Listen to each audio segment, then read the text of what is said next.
पास में बैठो। तो ऐसे नहीं बैठना है, बिल्कुल ही बोझ बन के बैठे हो वैसे बैठना बा, ध्यान रख लीजिएगा। पढ़ाई इंटरेस्टिंग में याद रहती है। माइंड आपका इंटरेस्टिंग जितना भी होगा उतना सक्रिय ज्यादा रहेगा। अगर माइंड में ही ऐसा सोचोगे कि यार ये क्यों पढ़ना पड़ रहा है, तो फिर दिक्कत है, ध्यान रखिएगा, याद नहीं रहेगा। एक और शब्द बहुत खतरनाक है, अजी कटली को आप बनाए हो, आपको घर वाले भी पूछेंगे, गाँव वाले भी पूछेंगे, ठीक है। आज तक ये था तो नहीं, यू सोड ठीक है, ध्यान रख लीजिएगा। नेक्स्ट आगे, ये वैसा ही काम है जैसे आपका जो किसान होता है वो खेती करता है, सारी जिंदगी खेती करता है, कुछ नहीं मिलता तो भी करता ही है कि अरे अपना भाभी खेती करना ही चाहता ही है दौड़ के, ठीक है, ध्यान रख लीजिएगा। तो ये वैसा ही काम है, ये वैसा ही काम है जैसे एक बनिया होता है वो दुकान पर सामान बेचता है, सारी उम्र बेचता है, ठीक है, ध्यान रख लीजिएगा। तो इसको ऐसा मत मानिएगा, इसको एक काम मानिएगा। अपन स्टूडेंट है तो अपना काम पढ़ना ही हो, ध्यान रख लीजिएगा, ठीक है। इसको समय बाउंडेड मत कीजिएगा कि इतने दिन हो गए, अजी कितने दिन बने, तो नहीं पढ़ोगे तो करोगे क्या तुम? खाली टाइम ही टाइम है तुम्हारे पास में। कोई ऐसा तो है नहीं कि तुम अनिल अंबानी कंपनी के मालिक हो या सीईओ हो और वहां पर तुम्हें अलग काम करना और ये एक्स्ट्रा काम कर रहे हो, ऐसा तो कुछ है नहीं, ठीक है। अगर तुम ये नहीं करोगे तो रील देखोगे, बाई चांस रील नहीं देखोगे तो काकी या भाभी को ही मिलेगी, गप्पे मारोगे उसके साथ में फालतू काम के, और फालतू काम के ऐसे गप्पे मारोगे जिनका कोई औचित्य ही नहीं है, ऐसी ऐसी फाकोगे वहां पर बैठे बैठे, एक दूसरे की, तीसरे की, चौथे की, पांचवे की, और सारे समाज का फालतू काम का नॉलेज रखोगे, तो वो भी कहीं ना कहीं नॉलेज ही है, ये भी कहीं ना कहीं नॉलेज है। उस नॉलेज को छोड़िए और इस नॉलेज को जीवन में अपनाइए, तो ये ज्यादा फायदा ज्यादा देता है, ठीक है। वो वाला नॉलेज कोई फायदा नहीं देता, हाँ एंटरटेनमेंट मस्त देता है एंटरटेनमेंट तो पूछो मत ऐसा देता है, ठीक है, ध्यान रख लीजिएगा। बस किसी के विवाह की बात चला दो या फिर किसी का विवाह छूट गया इसकी बात चला दो, तो क्या मजा आता है, क्या मजा आता है, सुनने में भी मजा आ जाता है, ठीक है। लेकिन वो काम का नहीं है, एक्चुअल में काम का नहीं है, और जो भी प्रॉफिटेबल चीज नहीं है उसके पीछे इतना माथा नहीं खराब करना चाहिए। मेरी थिंकिंग ये कहती है हमेशा लॉस एंड प्रॉफिट देखते रहना चाहिए, सिर्फ रिश्तों में नहीं देखना चाहिए। रिश्तों में का मतलब घर में बाप से प्रॉफिट नहीं देखना चाहिए, माँ से प्रॉफिट नहीं देखना चाहिए, हस्बैंड से प्रॉफिट नहीं देखना चाहिए, वाइफ से प्रॉफिट नहीं देखना चाहिए, मुझे कुछ प्रॉफिट मिल रहा है या नहीं मिल रहा है, ठीक है, उनमें नहीं देखना चाहिए। बाकी लगभग जगह है वहां पर प्रॉफिट एंड लॉस की नीति पर चलना चाहिए, ठीक है। बाकी सारी जगहों पर प्रॉफिट एंड लॉस की नीति होती है, वो सही होती है कि भाई मैं ये चीज कर रही हूँ तो उससे मुझे कुछ प्रॉफिट हो रहा है, कि ऐसा ही फालतू काम के बतंगड़ बांदरों वाले काम कर रही हो और फिर नेक्स्ट आगे यही उजाड़पन वाली जिंदगी जी रही है, कहीं ऐसा नहीं हो रहा है, ठीक है, ध्यान रख लीजिएगा। रिश्तों में प्रॉफिट एंड लॉस मत देखिएगा और कभी मत देखिएगा, और शादी के बाद तो विशेषकर मत देखिएगा, ठीक है, नहीं तो जिंदगी होती है वो जहन्नुम नरक बन जाती है, ठीक है। उसमें डिवोशन चाहिए, हमेशा डिवोशन चाहिए का मतलब समर्पण चाहिए परिवार चलाने के लिए, और जितना ज्यादा समर्पण रहेगा उतनी जिंदगी सही रहेगी। उसमें अगर ये सोचने लग गए कि मैं एक काम झाड़ू लगाती हूँ, महीने में बाई लगा देती है, 1500 रुपया लेती है मैं फ्री लगाती हूँ, तो ऐसा उसमें नहीं होना चाहिए, ठीक है। वो आपका घर है इसलिए लगाते हो, ऐसी कोई बात आनी नहीं चाहिए, माइंड में कभी नहीं आनी चाहिए। तो वो समर्पण पर जिंदगी चलेगी, सारी चीजें आपको समर्पित करनी पड़ेगी, ठीक है। बाकी हर जगह प्रॉफिट एंड लॉस रखिए, जिंदगी में बहुत ज्यादा फायदा देगा। बस घर एक को छोड़कर, और वो भी खुद के घर को छोड़कर, खुद के रिश्तेदारों को छोड़कर रखिएगा, नहीं तो खुद के रिश्तेदारों में भी अगर कोई आ जाए और एक गिलास नींबू पानी पिलाया, गिनने बैठो 2 रुपए की तो उसमें नींबू गया है न 3 रुपए की चाशनी गई है न वगैरह, तो फिर दिक्कत आ जाएगी, उसमें मत सोचिएगा। खैर छोड़िएगा। अपना एक शिवालिक स्तंभ लेके, नाम कौन सा? दिल्ली का शिवालिक स्तंभ लेके, ठीक है। नाम, राजा का नाम क्या? विग्रहराज चतुर्थ। खुद को ये बिसल देव कहता था, क्या कहता था? बिसल देव, ठीक है, ध्यान रख लीजिएगा।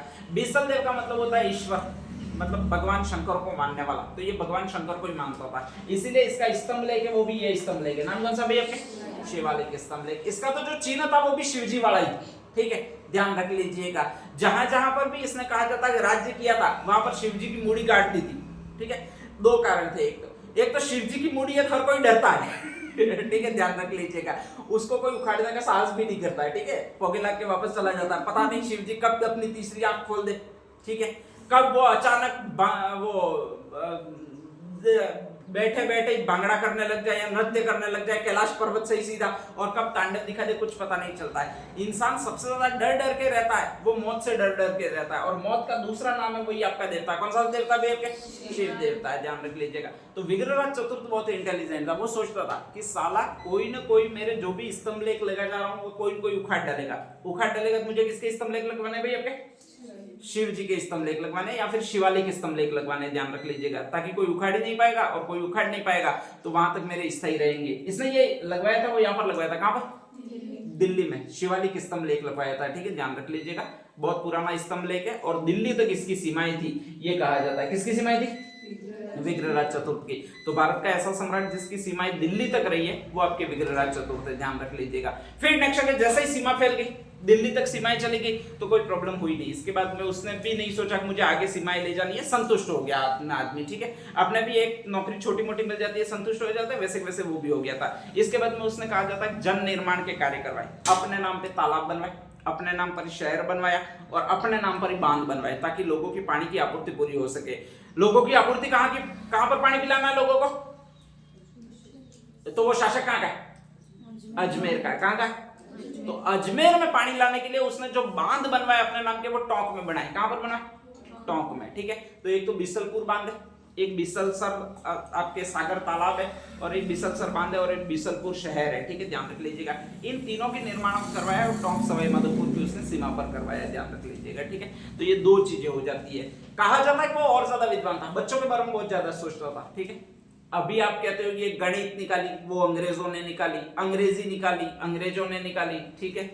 नेक्स्ट आगे कोई और लैंग्वेज है, जैसे एसएसटी का आविष्कार किया, सामाजिक ज्ञान, वो सबसे पहले अमेरिका में प्रवर्तित हुई है, तो अंग्रेजों ने निकाली। विज्ञान तो भारत का था ही नहीं, विज्ञान किसने निकाला? अंग्रेजों ने निकाला, ठीक है। कहा जाता है कि इसने पहली बार विश्वविद्यालय बनाया था, और उसको कहा जाता है, उस विश्वविद्यालय का नाम था संस्कृत पाठशाला। क्या नाम था? संस्कृत पाठशाला। आश्चर्य गौरव के उसमें टोटल विषय कितने चलते थे? 85 विषय चलते थे। अभी आप सारे सब्जेक्ट मिला देते हो तो भी मुश्किल से 20 या 30 सब्जेक्ट होते हैं। कितने होते हैं? 20 या 30।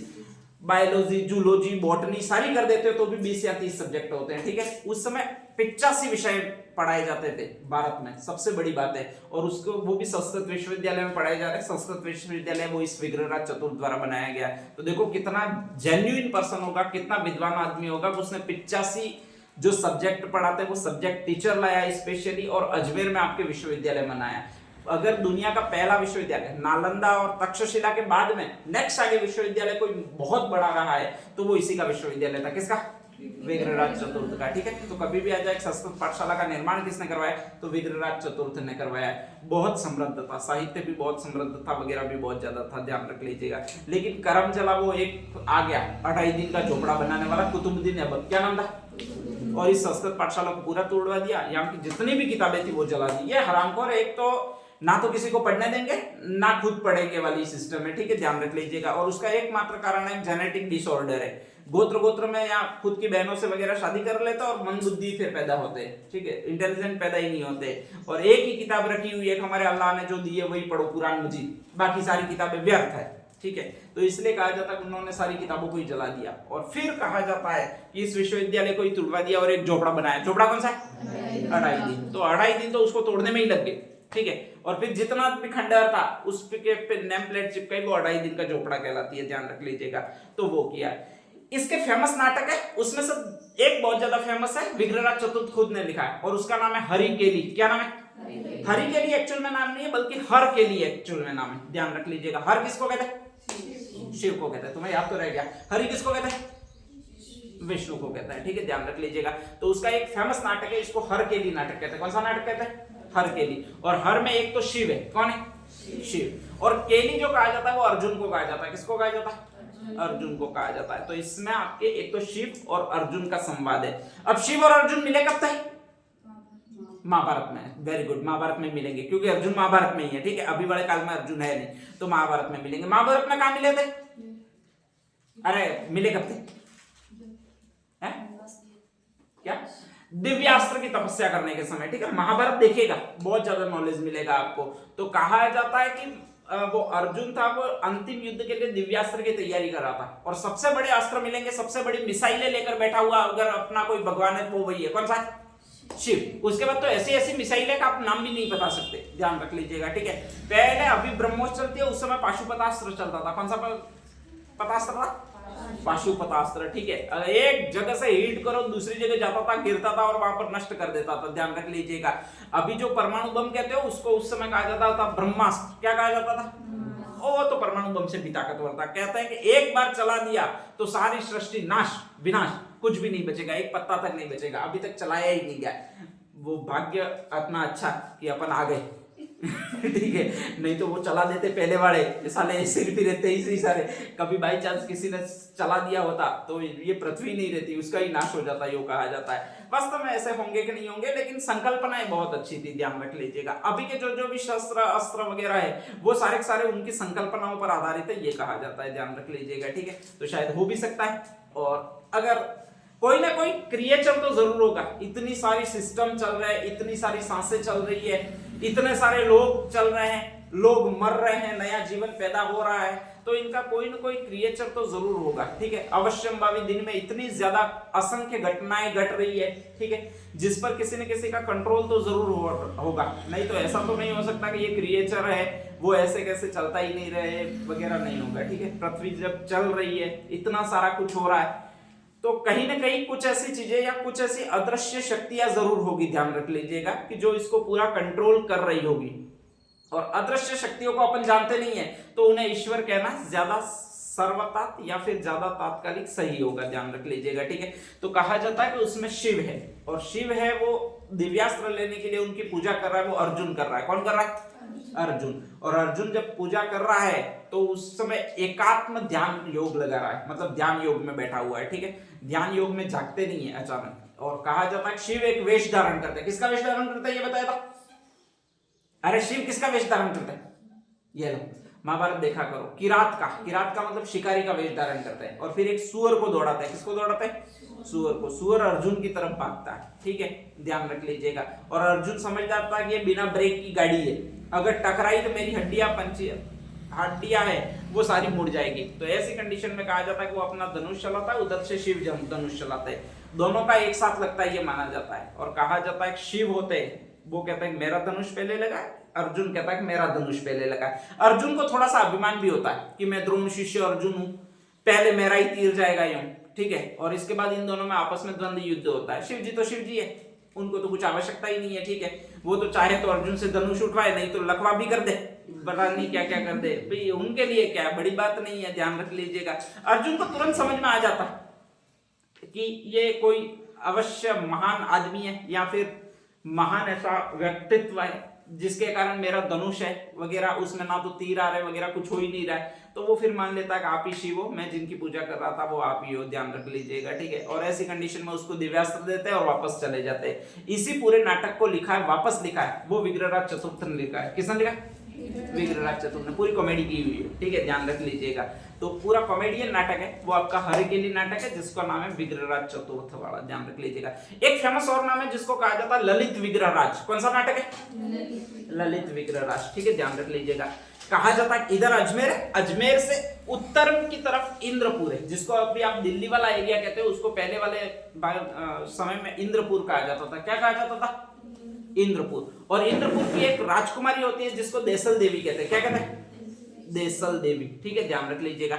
उसको एक दिन सपना आ जाता है। अच्छा, लड़कियों को सपने में कौन आते हैं? अरे लड़कियों के सपनों में कौन आते हैं? राजकुमार आते हैं। ठीक है, अब क्यों तुम ऐसी कौन सी महारानी हो राजकुमारी आएंगे? लेकिन साली सपने राजकुमारों के ही देखती है, अपन सामान्य इंसानों के देखती ही नहीं है, ध्यान रख लीजिएगा। लड़कियां बड़ी चालाक होती है। ठीक है, बहुत खतरनाक एम्बिशियस होती है। एम्बिशियस का मतलब बहुत महत्वाकांक्षी होती है। उन्हें आम बेरोजगार लड़का चाहिए ही नहीं, उन्हें सिर्फ और सिर्फ राजकुमार या राजा आदमी चाहिए, ध्यान रख लीजिएगा। तो ऐसी कंडीशन में उस देसल देवी को भी सपना आ गया, और सपना आ गया तो कहा जाता है उसको भी सपना आया राजकुमार का, और उसमें एक राजकुमार दिखा, उसका नाम था विग्रहराज। कौन सा राजकुमार था? विग्रहराज। घोड़े पर बैठकर लेने के लिए आ रहा था। किसको लेने के लिए आ रहा था? देसल देवी को लेने के लिए आ रहा था। ठीक है, ध्यान रख लीजिएगा। अचानक कहा जाता है जैसे ही उसका हाथ पकड़ के ले जाने वाला होता तभी नींद खुल जाती है कमीनी, नहीं तो फिर आगे पता चलता कहाँ ले जा रहा है वगैरह भी पता चलता, लेकिन नींद खुल जाती है, और नींद खुल जाती है पता पड़ता नहीं है, ध्यान रख लीजिएगा। ठीक है, तभी से उस राजकुमारी को प्रेम हो जाता है। किससे प्रेम हो जाता है? विग्रहराज चतुर्थ से प्रेम हो जाता है। ठीक है, ध्यान रख लीजिएगा। रोज की नाम जपती रहती है विग्रहराज चतुर्थ, विग्रहराज चतुर्थ। हाथों पर भी लिखवा दिया होता है VC, मतलब विग्रहराज चतुर्थ है वो। अरे डॉट बीच में लगाया होता है यार, ध्यान रख लीजिएगा। तो कहा जाता है कि ऐसे नाम भी वो लिखवा देती है, और कंप्लीटली प्रेम में पड़ी हुई होती है वो, विग्रहराज चतुर्थ के प्रेम में पड़ी हुई होती है। उधर से साला विग्रहराज चतुर्थ को सपना ही नहीं आता। ऐसा कुछ प्रॉब्लम, विग्रहराज चतुर्थ के हाथ तो अभी भी कोरे होते हैं, उसमें D D you देसल Devi you लिखा ही नहीं होता है, ठीक है। वो सोचती है कि उसको सपना आए, वो 11-12 बजे तक याद भी करती है कि मैं विग्रहराज चतुर्थ को याद कर रही हूँ। बाई चांस उसको एक आध हिचकी आ जाए और उसको पता लगे कोई उसको याद कर रहा है, ढूंढे, लेकिन उसको साले को हिचकी भी नहीं आती है। 8 बजे पी के सो जाता है वो तो। अरे सही है, तुम यकीन नहीं करोगे, ध्यान रख लीजिएगा, ठीक है। लड़कों को तात्कालिक खुशी ज्यादा महत्व देती है, ऐसे चीजें जो आपके अनुमान से वैसे ज्यादा महत्व उनके लिए रखती नहीं है। उनके लिए तुरंत पेय पदार्थ मिल जाता है, एक घूंट मारे और स्वर्ग का आनंद मिल जाता है। फालतू का याद करे उतना हमारे पास टाइम भी नहीं है, ठीक है, ध्यान रख लीजिएगा। तो कहा जाता है कि ऐसी कंडीशन में उसको कुछ याद भी नहीं आता या फिर कुछ फीलिंग भी नहीं आती है। फीलिंग नहीं आती है तो वो कहा जाती है देसल देवी अपनी एक सखी को बेचती है, जिसका नाम होता है शोभा सखी। क्या नाम होता है? शोभा सखी। और वो बेचती है विग्रहराज के पास में। किसके पास में? विग्रहराज के पास में। जाकर तुझको प्रशंसा करनी है। किसकी करनी है? देसल देवी की प्रशंसा करनी है। कैसी है, कितनी खूबसूरत है, कितना तुम्हें याद करती है, कितना तुम्हें मिस करती है। आई मिस यू भी लिखती है यू, ठीक है, ध्यान रख लीजिएगा। तो कहा जाता है ऐसा आपके सारा होता है और वो शोभा सखी को बेचती है। शोभा सखी जाकर प्रशंसा करने लगती है। किसके पास प्रशंसा करने लगेगी? विग्रहराज चतुर्थ के पास में। किसकी प्रशंसा करने लगेगी? देसल देवी की प्रतीक्षा करने लगेगी, ठीक है, ध्यान रख लीजिएगा। उधर से विग्रहराज, मैंने पहले ही कहा कि तात्कालिक खुशी लड़कों में लड़कों द्वारा ज्यादा ढूंढी जाती है, ठीक है, ध्यान रख लीजिएगा। आने वाली खुशी से ज्यादा हमारे लिए महत्व रखती है वो तात्कालिक खुशी महत्व रखती है। और तात्कालिक खुशी किसके बारे में सुनना ज्यादा पसंद करेगा? तात्कालिक खुशी पाने के लिए किस क्या ज्यादा सुनना पसंद करेगा या किसके बारे में ज्यादा सुनना पसंद करेगा? विग्रहराज चतुर्थ, देसल देवी के बारे में या शोभा सखी के बारे में? शोभा सखी के बारे में। तो वो पूछता है कि छोड़ना यार उसको, कुछ अपना हाल बता दिया कर मुझे, ठीक है, बाकी देसल देवी कैसी है वैसी है वो मैं देखता रहूंगा आगे, ठीक है, अभी तो तू सामने बैठी है तो तू अपने बारे में बता। और यहाँ पर कहा जाता है शादी कर लेता है, सीधा किससे शादी कर लेता है? शोभा सखी के बारे से। वो उधर वेट कर रही है कि मेरी सहेली आएगी और एक खुशखबरी लाएगी, ठीक है, ध्यान रख लीजिएगा कि विग्रहराज चतुर्थ तुमसे शादी करने के लिए तैयार हो गया। इतने में इधर से खुशखबरी मिल जाती है कि विग्रहराज चतुर्थ तो शादी करके सेटल ही हो गया। किसके साथ? शोभा सखी के पास साथ में। कहा जाता है देसल देवी हिमालय में चली जाती है। ये भी खतरनाक है। विग्रहराज चतुर्थ को बाद में पता पड़ता है उसका बाप है, जो देसल देवी का बाप है, वो इधर से मैसेज करता है कि मेरी बेटी थी, उसने ऐसा ऐसा किया था, शोभा सखी को भेजा था, अब खुन्नस खा गई है, बहुत तुम्हें चाहती थी और अब हिमालय में चली गई है, तो तुम ही उसको वापस ला सकते हो, ठीक है, ध्यान रख लीजिएगा। तो इधर से कहा जाता है कि विग्रहराज चतुर्थ जाता है वापस। कहाँ जाता है भाई? आपके हिमालय में जाता है, ठीक है, ध्यान रख लीजिएगा। संयोग से देसल देवी होती है वो बर्फ पे बैठी हुई मिल जाती है। अभी तक कहीं बर्फ में खड्डे में गिर गई हो ऐसा भी नहीं होता है, ठीक है, ध्यान रख लीजिएगा। तो वहां पर कहा जाता है कि देसल देवी मिल जाती है। और जैसे ही कहा जाता है कि देसल देवी मिल जाती है तो वो कहता है कि इधर एक प्रदेश है जिसको कहा जाता है किरात प्रदेश। मैंने नेपाल को क्या कहा था भैया? किरात प्रदेश। और किरात प्रदेश में सारे लोग रहते हैं, वो किरात लोग रहते हैं। कौन रहते हैं? किरात। किरात का मतलब होता है शिकारी। क्या होता है? शिकारी। और वो किसी का भी शिकार कर सकते हैं, तुम्हारा भी शिकार कर सकता है, ठीक है, मैं तुम्हारा शुभ चिंतक हूँ, ठीक है। और लड़कियों को 2-3 बातें अच्छी अच्छी बोल दो, ज्यादा वो सोचते नहीं है क्योंकि उनका दिमाग तो एब्सेंट होता है, यहाँ से ध्यान रख लीजिएगा। तो ऐसी कंडीशन में कहा जाता है कि 2-3 अच्छी अच्छी बातें बोलती, वो उसने विग्रहराज चतुर्थ ने बोल दी। उस एक बात लास्ट में और बोल दी कि देखो अगर मैं तुम्हें पसंद नहीं करता तो यहाँ पर आता क्या। और ये बात सबसे ज्यादा दिल पे लगती है, ऐसी बात होती है कि अगर मैं नहीं चाहता तो मैं यहाँ पर आता क्या। लड़की मान जाती है हाँ वास्तव में चाहता था, ठेठ अजमेर है, दिल्ली क्रॉस किया है, इसके बाद नेक्स्ट आगे हिमालय में आया है, एक राजा होके इतना आया है, तो नेक्स्ट आगे मुझे चाहता था, भले एक कोने से ही चाहता है, मान लो आलिन से नहीं चाहता है, निचले वाले नीले से ही चाहता है यहाँ पर, ठीक है, लेकिन साला चाहता तो है ये, नहीं तो इतना दूर नहीं आता। और कहा जाता है कि देसल देवी वापस आ जाती है, ठीक है। और फिर कहा जाता है कि लास्ट में इन दोनों की शादी हो जाती है। और जैसे ही शादी हो जाती है दोनों साथ रहने लगे। शादी के बाद कुछ नहीं है, फिर तो वो झगड़े कंटे होते हैं कि इस बच्चे को तुम दूध पिलाओ, बाकी इसके अलावा और कुछ होता नहीं है। शादी के बाद कोई स्टोरी नहीं है, इसलिए फिल्मों में भी एंडिंग पॉइंट शादी दिखाया जाता है। शादी के बाद कोई स्टोरी रहती नहीं है, शादी के बाद सारों की लाइफ एक जैसी हो जाती है, ठीक है, ध्यान रख लीजिएगा। कश्मीर सी लाइफ हो जाती है जहां पर देखने में बहुत ज्यादा खूबसूरती है लेकिन रोज धमाके होंगे, ठीक है, रोज गोलियां चलेगी एक दूसरे पर और रोज दोनों एक दूसरे पर बर्तन मार के कपाल फोड़ेंगे, यही घटना आपके हो जाती है। तो वही आपके एक कहानी है जिसको ललित विग्रहराज की कथा कहते हैं, ठीक है, ध्यान रख लीजिएगा। और यही ललित विग्रहराज का जो ग्रंथ है वो इसका फेमस ग्रंथ है, आप ध्यान रख लीजिएगा। तो नेक्स्ट आर्टिकल के 2-3 पॉइंट और लिख दीजिएगा। लास्ट पॉइंट क्या लिखा?